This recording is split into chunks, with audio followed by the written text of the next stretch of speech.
Chers frères, chères sœurs, nous sommes aujourd'hui de retour. On est de retour avec notre émission Les couples pastoraux Mukuna chez vous. Comme vous le remarquez et vous le constaterez aujourd'hui, on n'est pas rentré le main vide. On a ça avec nous.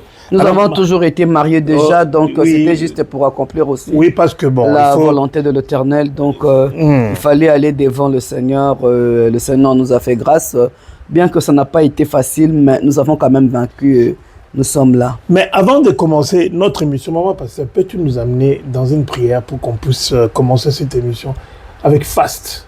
Que Dieu soit loué, que Dieu soit béni, que Dieu soit exalté. Lui qui a permis encore que nous soyons là. Nous prions que le Saint-Esprit de Dieu soit au contrôle de toutes choses et que tout ce qui n'est pas de Dieu se taise. Dans le nom de Jésus, Amen. Voilà, alléluia, alléluia, Maranatha, Jésus revient bientôt. Comme je l'ai toujours dit, à la loi et au témoignage, si on ne parle pas ainsi, il n'y aura point d'aurore pour le peuple. Et maman aime dire quoi? J'aime souvent dire, réveille-toi, toi qui es en train de dormir, relève-toi d'entre les morts et Christ t'éclairera. Parce que si tu restes dans ces profonds sommeils, tu ne seras jamais éclairé. C'est pour une cause que nous avons toujours l'habitude de les dire, parce que c'est biblique.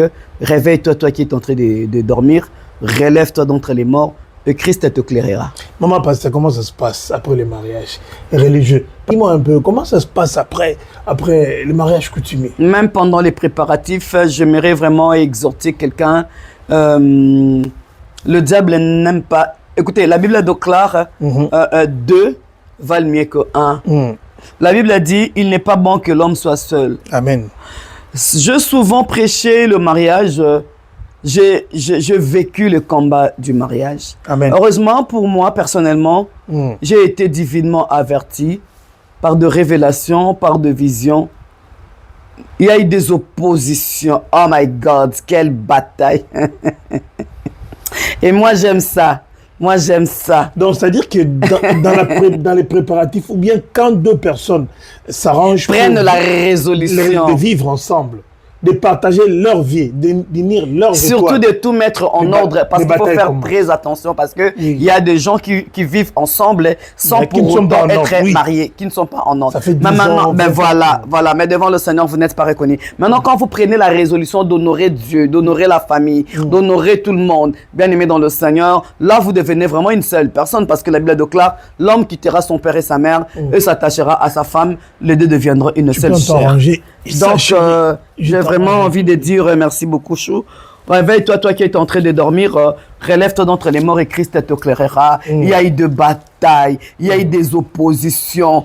Oh là là, j'ai compris ce que la Bible déclare. Les gens auront pour ennemis les gens de leur propre maison. Les gens de la propre maison, bien aimés dans le Seigneur, ce n'est pas seulement la famille biologique, je l'ai toujours dit, même la famille chrétienne. Mais nous sommes plus que vainqueurs. La bataille était rude. Et moi, j'aime ça. Moi, j'aime le défi. Parce que ça ne pouvait pas passer inaperçu. Le monde de ténèbres a tellement bougé et ça s'est manifesté. Donc voilà, nous sommes là parce que la porte que le Seigneur a laissée ouverte, personne ne pourra plus jamais la fermer. Et j'en profite pour dire à ceux qui aspirent au mariage, à ceux qui se préparent, préparez ça dans la prière. Amen. Parce que le diable va utiliser ton pasteur pour te combattre. Le diable va utiliser un membre de ta famille, ton ami, celle que tu appelles ma copine. C'est celle-là qui va s'élever contre toi. Mais ça ne nous étonne plus. Vu le chemin parcouru avec le Seigneur, nous sommes sortis vainqueurs et nous sommes là avec mon mari. Et moi, je peux dire ce que je peux constater et que vous sentez qu'il y a une forme d'oppression. Il y a vraiment une oppression. Or, lorsque les gens se préparent pour faire n'importe quel autre, les musiques, tout ça, tu vois, il n'y a pas d'oppression. Mais parce que le Seigneur n'y est pas. Mais parce que le mariage est une institution biblique. Les musiques, les ristournes, ce n'est pas une institution biblique. Parce que tout ce qui est biblique, tout ce qui est volonté de Dieu a toujours été combattu par l'ennemi. Donc voilà. Et c'est ce que nous avons vaincu. Comme je l'ai toujours dit, heureusement pour nous, nous sommes plus que vainqueurs. Des fois, je rigole. On s'était résolu d'en arriver jusqu'à la fin. Parce que ce n'est pas pour craindre les hommes qu'on l'a fait, mais c'est pour honorer notre Dieu. C'est pour honorer, parce que dans tout ce que nous faisons, on doit mettre Dieu à l'avant. Parce qu'on peut se dire, bon, écoutez, bon, on est passé au mariage coutumier, bon, on peut vivre comme ça, hein? Hein? On pouvait aussi vivre comme ça, non? Mais ça n'a pas été facile, c'est un grand sacrifice, hein? C'est un grand sacrifice. Oh vraiment, my God, hein? un Oui, très grand sacrifice. Parce qu'il y a des gens qui ne prennent pas vraiment l'ampleur ou la mesure de ce qu'est le mariage. Hein? Nous vivons dans une communauté, dans un monde où, chez nous particulièrement, on dit « Yatova Anabiso ». Yatova Anabiso. Ça veut dire 2 personnes se décident « Yatova Anabiso ». Mais quand vous prenez la résolution de faire tout ce que nous avons fait là, malheureusement, il y aura des combats, mais bon, comme je l'ai dit, nous sommes plus que vainqueurs, c'est pas facile.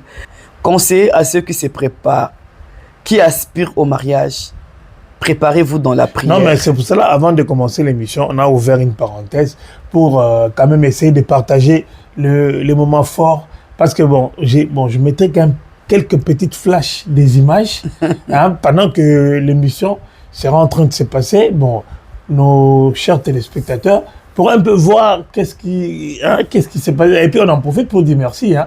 Merci à tous les frères et sœurs qui nous ont assistés. Hein. Qui nous ont... Mais c'était formidable. C'est l'ironie du sort. C'est l'ironie du sort. Ce qui me fait rigoler, oui. C'est que ceux qui n'étaient pas venus, oui. Après le mariage, ils ont commencé à demander, à poser des questions. Comment ça s'est passé? C'était comment? Qu'est-ce qu'il y avait? Donc, ils s'attendaient à tout, sauf que ce mariage soit une réussite. Ok. En tout cas, je bénis le Seigneur. Okay. Je bénis le Seigneur pour toutes les personnes qui ont répondu oui à notre invitation. Nous bénissons l'Éternel d'abord pour le ministère du combat spirituel. Maintenant, ce n'est pas possible.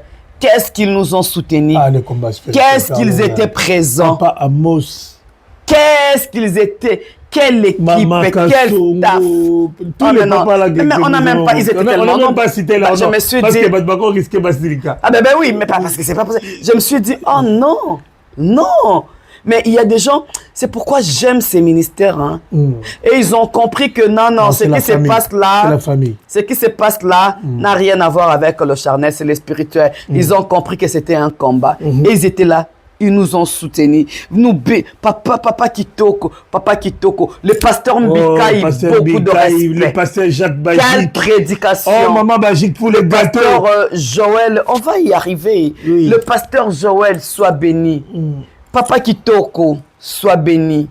Le pasteur Mbikaï, chapeau. Béni, chapeau. Vraiment, maman Esther, la révérende Marie. Maman Esther. La révérende des dents. Merci beaucoup. Merci beaucoup. Merci à Jean-Claude. Quel soutien, quel soutien. Cette équipe pastorale-là, que Dieu vous bénisse abondamment.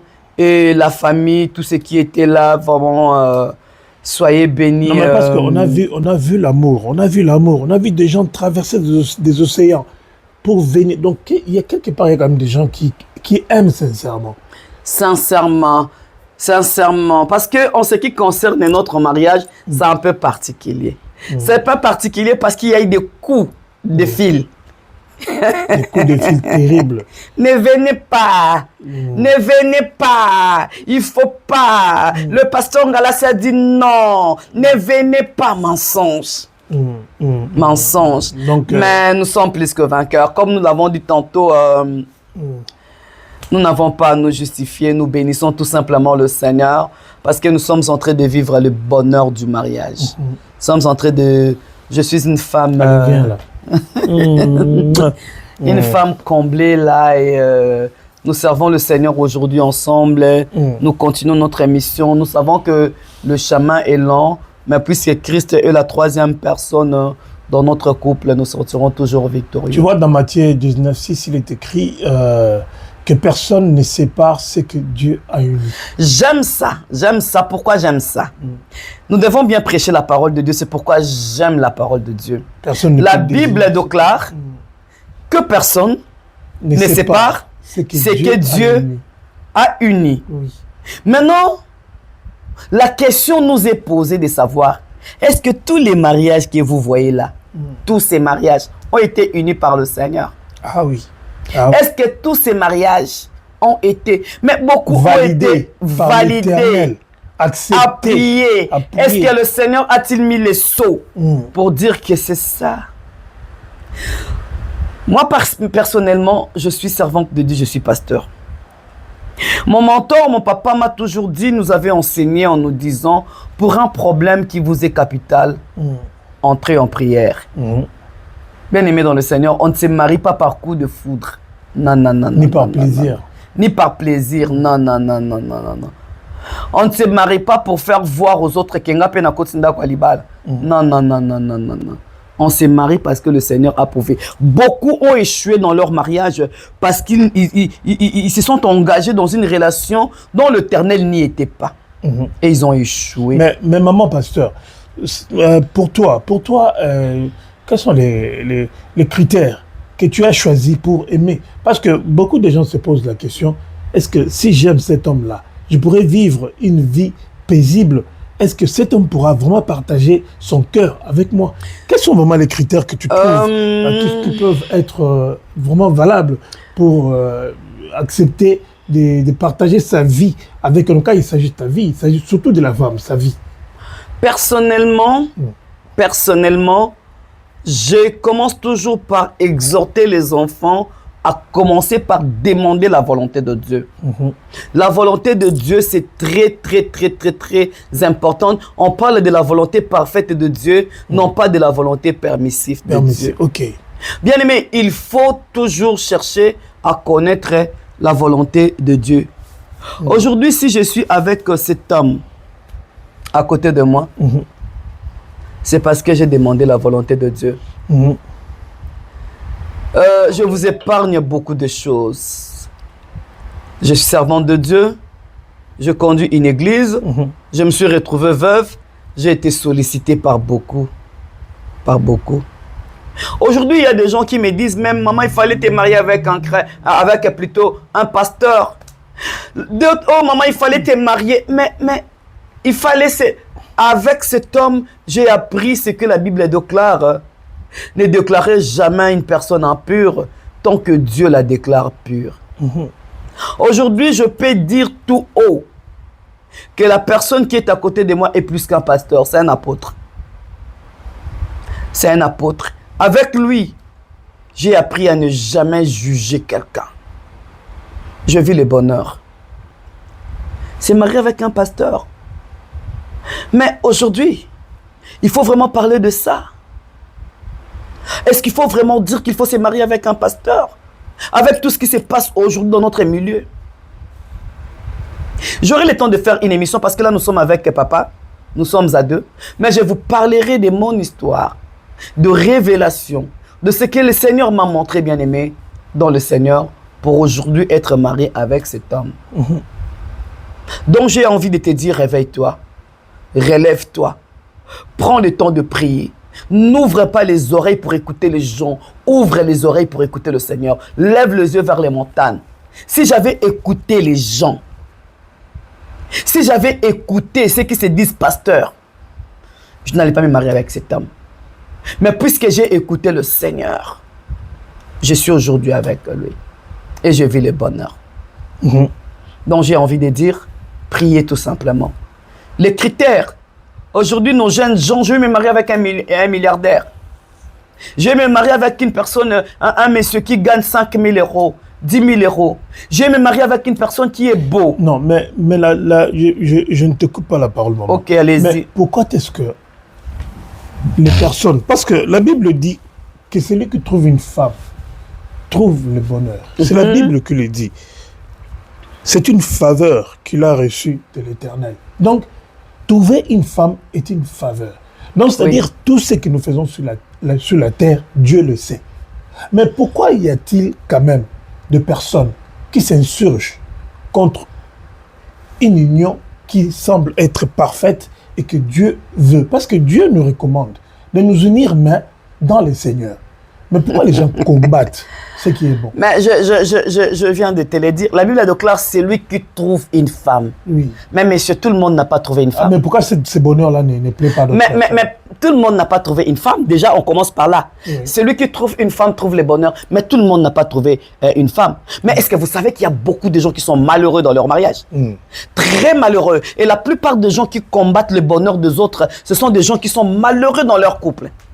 Ce sont des gens qui sont malheureux. Malheureusement, j'ai remarqué que ceux qui combattent le bonheur des autres, ce sont des hommes qui sont malheureux dans leur mariage.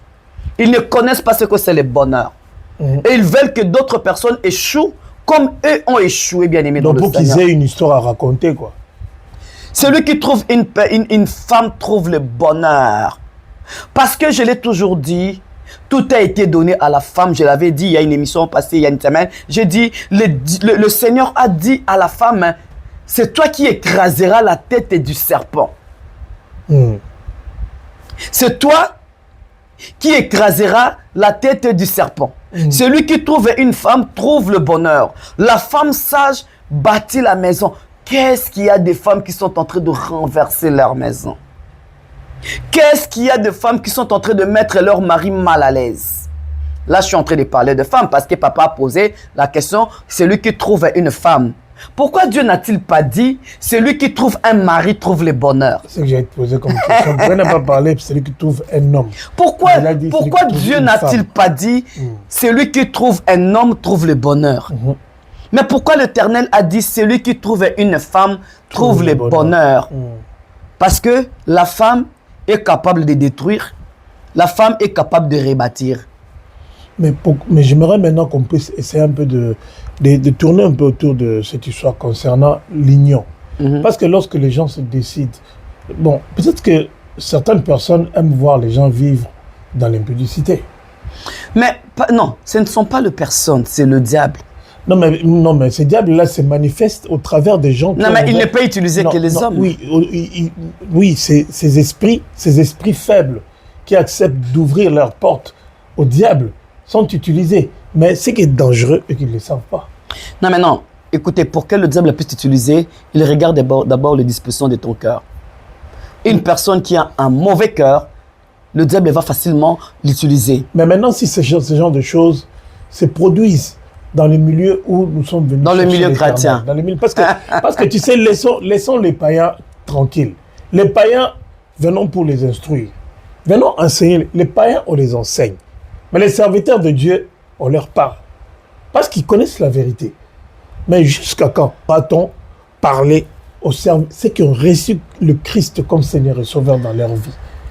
Je reviens toujours à la parole de Dieu. Moi, je reviens toujours à la parole de Dieu. Mon frère, la Bible a déclaré, hein, ces peuples, mon or de lèvres, hein, mais leur cœur est éloigné de moi. Oui. La Bible nous dit, ce ne sont pas tous ceux qui me disent, Seigneur, avance un peu, encore juste un tout petit peu. Pour que tu sois bien. Ah, mon amour de Marie. Voilà. Là, vraiment, tu es bien. Voilà. Et puis, tu regardes quand même. Le caméra. Je sais que nous nous aimons. Mais je te regarde trop, c'est pas gentil. Nous sommes en train de faire une émission. Tu as refusé que d'autres personnes me regardent. Mais toi, au moins, tu me regardes. Chaque jour. Bon, en fait, j'étais en train de dire, la Bible nous dit, ces peuples m'honorent de lèvres, mais leur cœur est éloigné de moi. La Bible déclare, ce ne sont pas tous ceux qui me disent Seigneur, Seigneur, Seigneur, qui vont hériter le royaume des cieux. Non. Ce n'est pas le fait de porter cette colle pastorale qui fait de toi pasteur ou enfant de Dieu. Ce n'est pas le fait de prêcher la parole de Dieu qui fait de toi enfant de Dieu. Non. Ce n'est pas ça qui va te faire entrer dans le royaume. Ni un bon mari, ni une bonne femme. Ce n'est pas ça. Bien-aimé dans le Seigneur, quand on parle de milieu chrétien, mais aujourd'hui, il est honteux. Je l'ai toujours dit. Il est honteux de dire tout haut, là, comme tu l'as tué. De dire ce que les enfants de Dieu font en cachette. Il est honteux. Vraiment honteux. De dire ce que les enfants de Dieu sont en train. Comment voulez-vous, comment expliquez-vous, non pas de païens, mais des chrétiens qui se sont rassemblés, conspirés pour détruire un mariage. Et puis, bon, on est en train de parler à celui qui n'est pas encore marié pour qu'il trouve des pistes de solutions. Priez. Oui, on continue. Parce que Priez tout il y a simplement. beaucoup de gens qui ont... Une personne qui ont prend peur la de se résolution marier, de venir au mariage, on l'appelle pour dire la personne qui appelle son frère, c'est un frère, c'est une sœur en Christ. Ne viens pas. Vraiment. Nous autres, ça ne nous étonne pas. La Bible déclare, oh j'aime la Seigneur. Tous ceux qui voudront marcher pieusement seront persécutés. J'ai toujours dit, les mensonges, il y a Kambangu. Par les escaliers. Par les Non, ascenseurs. les ascenseurs, chérie. Oui. Ça prend, ça, Les ça mensonges. monte. C'est comme disent Les païens. mensonges. C'est les païens qui disent ça, mais c'est quand ils disent quand même quelque chose qui est clair, on peut le Et il y a un bango. Mais la vérité, quel que soit le temps que ça peut prendre, finira toujours par... Comme une tortue, mais tout doucement. Alors, un bébé. Finira toujours par éclater. Donc, bien aimés dans le Seigneur, soyons vrais. Soyons vrais. Mon bien-aimé papa Patrice a chanté « J'ai cherché le monde, je l'ai trouvé dans l'église ». Aujourd'hui, mais les païens ne respectent même plus le pasteur. Les païens ne respectent plus le chrétien. Quand on dit « J'ai cherché le monde », je l'ai trouvé dans l'église. Aujourd'hui, les pasteurs sont prêts à tout. Aujourd'hui, les femmes. Mais moi, je ne savais pas. En tout cas, franchement, moi, je l'ai toujours dit. Hein, mon mari est là. Hein. Moi, je ne vais pas chômer. Non. Il fallait juste trouver le bon, la bonne personne. Mais il aurait fallu que je passe 3 ans de ma vie seule pour comprendre ce qui se passe réellement dans les églises en ce qui concerne le mariage. Je ne te coupe pas la parole. Allez-y, mon chéri. Je dis à nos bien-aimés qui nous suivent, c'est qu'ils nous aiment. Parce qu'aujourd'hui, les gens regardent plus les personnes, mais ils ne voient pas la transformation. Vous savez, ceux que vous avez connus en 80 et ceux que vous connaissez aujourd'hui en 2026 ne sont pas le même. Parce que seule une pierre ne change pas. Mais quelqu'un qui évolue avec le Seigneur est appelé à changer.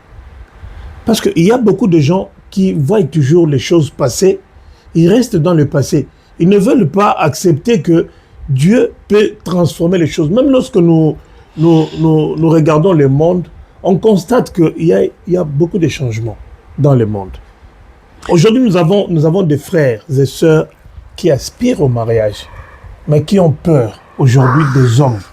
Ces gens-là qui sont autour d'eux font semblant de dire que non, ils sont heureux, ils sont contents. Mais comment est-ce que tu peux combattre le mariage de ta propre fille? Comment tu peux combattre le mariage de ta propre sœur? Comment tu peux combattre le mariage de ta propre sœur avec qui vous partagez la même vision de Dieu? Il y a une sœur qui m'a dit « Ainsi va la vie ». Vous savez, pour la petite histoire, cet homme, je l'ai connu quand j'avais 17 ans. À mes 17 ans, lui, il avait 18 ans. Nous étions trop jeunes à des bonhommes. Oui, c'est pourquoi il y avait vraiment beaucoup de gens, des bonhommes, du côté des Marais et Salongo. Et Salongo. Voilà. Nous nous sommes connus à cette époque-là. Nous nous sommes aimés à cette époque-là. Comme pouvait dire le maître de la cérémonie, le destin est comment? Oui, Blaise a dit quelque chose qui est extraordinaire. Mais bon, on verra les jours qui viennent. Le destin est fort, le destin est puissant. On ne change pas le destin. On ne change pas. On change pas le destin de Dieu. Voilà, la force est du destin. Elle finit toujours par s'accomplir certainement. Oh my God. Même si vous allez à gauche, à droite, même si vous allez à gauche, à droite. Parlons-en. Même dans les pensées les plus profondes. Moi, je ne pouvais pas. On pouvait pas s'imaginer. Même dans mes pensées les plus profondes, je ne pouvais jamais m'imaginer qu'un jour je serai avec toi. Nous étions trop jeunes. Et moi, j'étais. Ah là là, j'étais trop belle. Oui, t'étais toujours belle, mais là, t'avais cette... La jeunesse, oui. Cette jeunesse, et celui-là, il était très beau. Cette innocence. Lui, il était très beau. Et il a entendu parler d'une jeune fille qui faisait bouger les quartiers. Et moi, je suis né un certain 13 décembre 69 ans. Un vainqueur. Ouais, donc j'ai 57 ans aujourd'hui. Mais comme Dieu nous garde au frais, on ne vieillit pas. On s'est rencontrés à mes 17 ans. Moi, j'avais 17 ans. Toi, tu avais 18 ans. Nous étions trop jeunes. Nous étions vraiment trop jeunes. Et on s'est rencontrés. J'étais tellement fier, moi. J'étais tellement fier. Et lui, il était trop orgueilleux. Nous avons passé 1 année ou 2 ans, je sais On avait plus. des caractères bizarres. On a fait passé combien 2 ans ensemble. 2 ans ensemble. Mais un jour, je me suis décidé de partir. Moi, je me suis décidé de partir. Et lui, tellement qu'il était orgueilleux, il a refusé de me suivre. Ah ben, je suis parti. Donc, j'avais fait une erreur très grave. Que tu regrettes. Que je regrette amèrement. On aurait dû passer toute notre vie ensemble. On aurait dû passer toute notre vie ensemble. On aurait vécu plein de choses ensemble. Mais bon, notre Seigneur est le maître Toutes choses concourent au bien de ceux qui aiment Dieu. Toutes choses concourent au bien de puisque nous l'avons dit, comme Wanga l'a dit, la force est du destin. Dieu est capable de créer des situations juste pour vous réunir. Je me souviens encore, quand je t'avais dit, je me suis dit, mais celui-là, qu'est-ce qu'il est venu faire ici? Je me souviens. Donc, je ne voulais même pas que tu sois à côté de moi. Et l'ironie du sort, quand je suis rentré à la maison, c'est toi qui étais en train de couvrir la cérémonie, l'événement. De ton ordination. De mon ordination. Je me suis dit, mais celui-là, qu'est-ce qu'il est venu faire ici? Et pourquoi c'est lui d'abord? Non, là, j'étais le chargé de la presse. Ah, mais oui, mais ça fait quand même bizarre. Je me suis dit, mais c'est lui-là encore. Ben, il y a eu ce qu'il y a eu. Nous sommes rentrés à la maison. Tu aimes bien préciser, toi. Non, mais parce que à part 39 ans, on s'est vu à l'ordination. Toi, tu es parti, tu étais marié. Moi aussi, j'étais dans ce que j'étais en train de faire. Et puis, on s'est retrouvés 8 ans après. 8 ans après. Donc, c'est vraiment, c'est parce qu'on aura vraiment, c'est tout un témoignage. C'est un témoignage, donc, c'est un témoignage. Donc, ça ne vient pas du hasard, petit. notre rencontre. Et donc, du coup, voilà. Et si je le dis, c'est parce que j'aimerais que ceux qui aspirent au mariage puissent comprendre qu'il y a ce qu'on appelle le destin. Tu vas sentir dans la personne que tu veux vivre avec, que vraiment vous vous accordez, que vous êtes ensemble. Tu sais, si je ne m'étais pas mariée avec toi, j'allais être très malheureuse. Il y a eu beaucoup de candidats. Il y a eu beaucoup. Oh non! Si vous savez, quand j'ai. Si c'était à refaire, tu le referais avec moi? Mais bien sûr. Parce que quand. Au moins, famille Kokoko. Motobo moni pembeni. Ye moto a gagné match. Parce que match est bête, mais makasi. Match ezalaki makasi. Donc nous étions au pied de Jésus. Qu'est-ce que moi j'ai des différences? Non, mais ça, il faut aller demander à Dieu. Hein. Donc, moi, j'ai toujours dit, Dieu connaît le vrai besoin d'une personne. Amen. Dieu connaît le vrai. Au fait, Dieu connaissait le vrai besoin de maman Mariette. C'est pourquoi il a amené cette âme. Et de moi, après 2 années, j'ai compris que ça devait être lui. Ça devait être lui. Il a donc, bon, on en parlera. On en parlera. Et nous sommes là. On leur laisse un peu sur leur soif. Et nous sommes là, nous sommes en train de vivre notre vie dans le bonheur, bien aimé dans le Seigneur. Que ton cœur ne se trouble point. Si tu es chrétien, si tu es un vrai pasteur. Tu aspires au mariage. Surtout je veux même, avant même d'aller aux gens qui aspirent au mariage, je voudrais donner un conseil aux enfants de Dieu. Avant de beaucoup parler, entre en prière. Demande à Dieu. Demande à Dieu et il te parlera. Vous voyez le Dieu là, il parle. Hein? Il parle. Au lieu d'être troublé inutilement, au lieu d'être blessé inutilement, au lieu de prendre des décisions inutilement, moi de toutes les façons, peu importe, du moment juste dans la volonté de Dieu. Entre en prière. Mais qu'est-ce que nous enseignons aux autres? Nous devons mettre en pratique ce que nous enseignons. Si tu trouves que cette histoire-là ne te plaît pas, ou tu te dis que mais moi je ne pense pas que c'est dans la volonté de Dieu, tu es pasteur, tu es enfant de Dieu, tu es chrétien, entre en prière, Dieu parle. Le Seigneur va te parler. Il est le Dieu qui ne peut jamais nous induire en erreur. Bien aimé, nous aurons des émissions à partager avec vous. Ne blaguons pas avec les choses de Dieu. Ne cherchons pas Dieu, ne prions pas Dieu avec le lèvre et que le cœur soit loin. Prions Dieu dans la vérité. Aujourd'hui, je suis avec cet homme. Les grands frères d'une famille nombreuse. Souvent, quand je vois ses frères, Nathalie Ngabi, Donc, il a des petits frères de 54 ans. Il y a 50 ans, il y a 52 ans, il y a 45 ans, il y a 40. Aîné d'une famille nombreuse. Une grande fratrie. Quand je l'ai vu, je me suis dit, quand je l'ai écouté, j'ai dit, celui-là, c'est un serviteur de Dieu que le diable avait voulu dérouter. Parce que la chose que le Seigneur a mis en lui, il faut avoir l'œil spirituel, bien-aimé dans le Seigneur. Il faut avoir l'œil spirituel. Quand j'ai écouté cet homme, j'ai dit non, non, non, non, non, non, non, non. Celui-là, c'est un serviteur de Dieu. Sans oin. Que le diable a voulu étouffer. Que le diable a voulu piétiner. Que le diable a voulu détruire. Et que le Seigneur a récupéré. Et quand le Seigneur a récupéré, le diable n'est pas content. Toi qui es en train de parler, moi je n'ai pas de problème avec toi. C'est plutôt le diable qui t'utilise. C'est le diable qui t'utilise. Bien, mais dans les seigneurs, notre émission s'arrête aujourd'hui à ce niveau. Mais nous avons encore beaucoup de choses. Toi, tu sais comment arrêter l'émission. Oui, parce que, bon, c'est par rapport au temps. Par rapport au temps aussi. Mais on a beaucoup de choses à dire. Parce que nous allons parler de notre témoignage, oui. La fois prochaine, on parlera de commérage et de colportage. Nous allons en parler. N'est-ce pas? Parce qu'aujourd'hui, il y a des mariages qui se fissurent, il y a des gens qui ne vivent plus heureux, il y a des gens qui sont devenus malheureux à cause des commérages. Il y a des gens qui ont perdu même leur héritage. Voilà, à cause les on-dit, c'est que les gens ont dit sur eux. Mais on parlera aussi de ces genres de personnes qui se sentent bien lorsqu'ils parlent à mal d'autres personnes. Et ils sont heureux, ils sont contents, mais ils ne savent pas que l'Éternel Dieu regarde. Malheureusement pour l'humanité, malheureusement, je le dis, ces gens existeront toujours.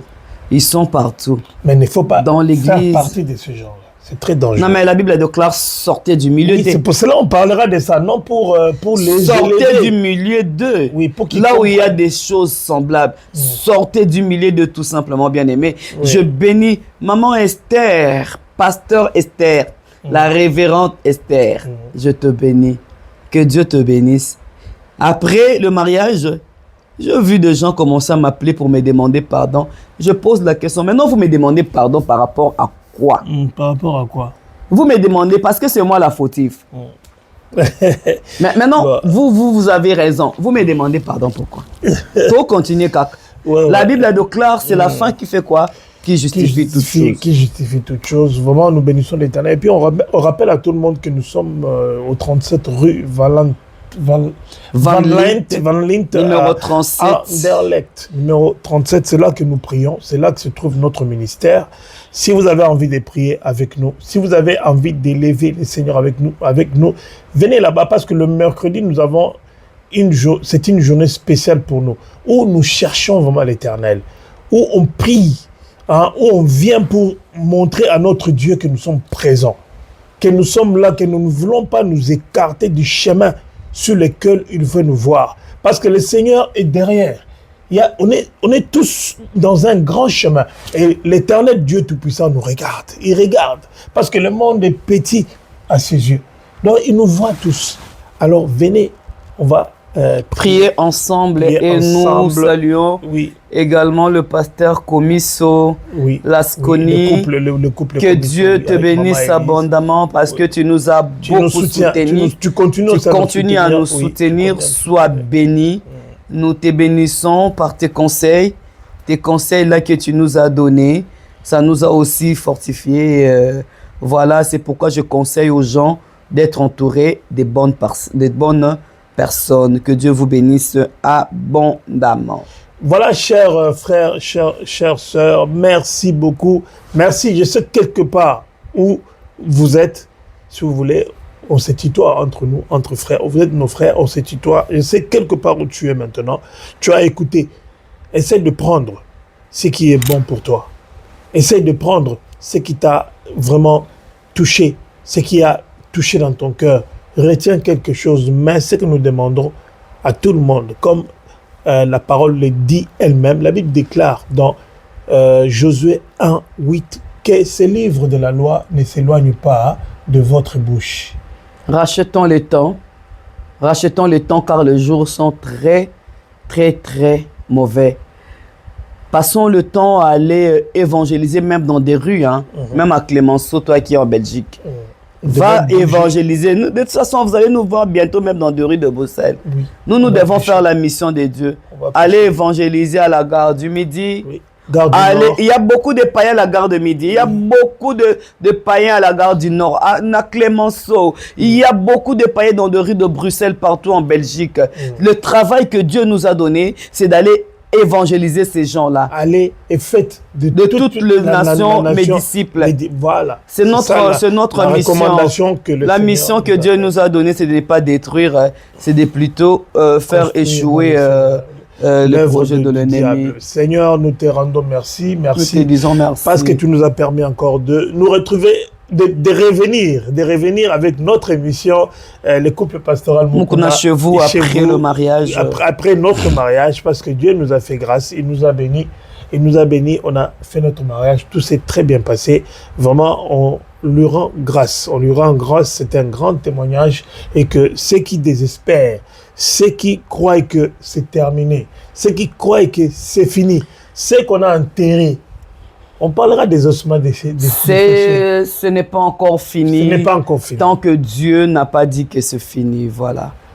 Nous disons merci à tous ceux qui nous ont suivis et nous nous retrouvons prochainement pour un autre numéro de votre émission. Les couples pastoraux chez vous, tape la chérie. Ah, j'aime bien quand c'est comme ça. Elle, c'est ma pote. Allez, on se retrouve prochainement. Mon ami. Chou.